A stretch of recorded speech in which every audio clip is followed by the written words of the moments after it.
Hey everyone, I am Darren McClatchey. I am the pastor of SMC North. I'm married to Lauren. We have two girls, Amelia and Eden. And I first remember hearing about Jesus when I was a kid. My mum used to send me out to all of these holiday Bible clubs at Easter time and Christmas time and summertime. And when I was 16, I went to church with my dad. And so my prayer that night was, Jesus, if you are real, then I would follow you. That took me on a bit of a journey. I started on a bit of a journey of following Jesus. But if I'm honest, at the start, I was following Jesus because I didn't want to go to hell. I was afraid of hell and I didn't want to go there. And so I wasn't following Jesus because I knew how much he loved me. I was following Jesus because I was scared of what would happen to me if I didn't. John 3:16 tells us that it was God's love was the motivation for what he did. Like, for God so loved the world that he sent his only son. But that wasn't the space I was living my Christian life, because I was struggling to find this love that I was built for, that could have came from Jesus. I started searching for it in all sorts of places. And so I was searching for it in relationships and with friends, and started making lots of bad choices.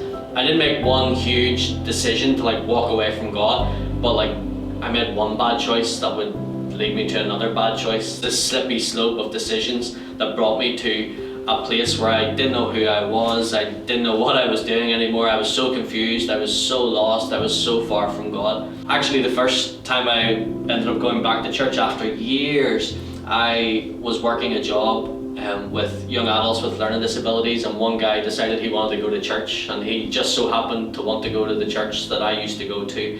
It really put me on a bit of a journey thinking about God again. I was driving home from work one night, and I don't know how or why, but this song came on, and it was a song about the prodigal son, and it came on my phone, and I just started to cry, but like ugly cry, to the point where I couldn't see anymore.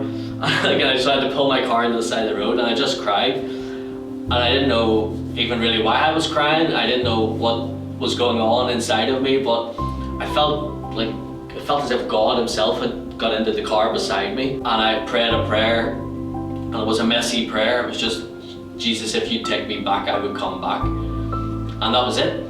And I prayed that prayer, and I honestly experienced the love of God like I never had known before. And so I've tried my best to live in that space for the last 14, 15 years, tried to live in that space of knowing I'm loved by God before anything else. My prayer for you is this. It's a verse in the Bible, and it just says, that you might understand, all God's people should, the height and the breadth and the depth of his love for us. And then we can live in fullness or completeness only when we understand that.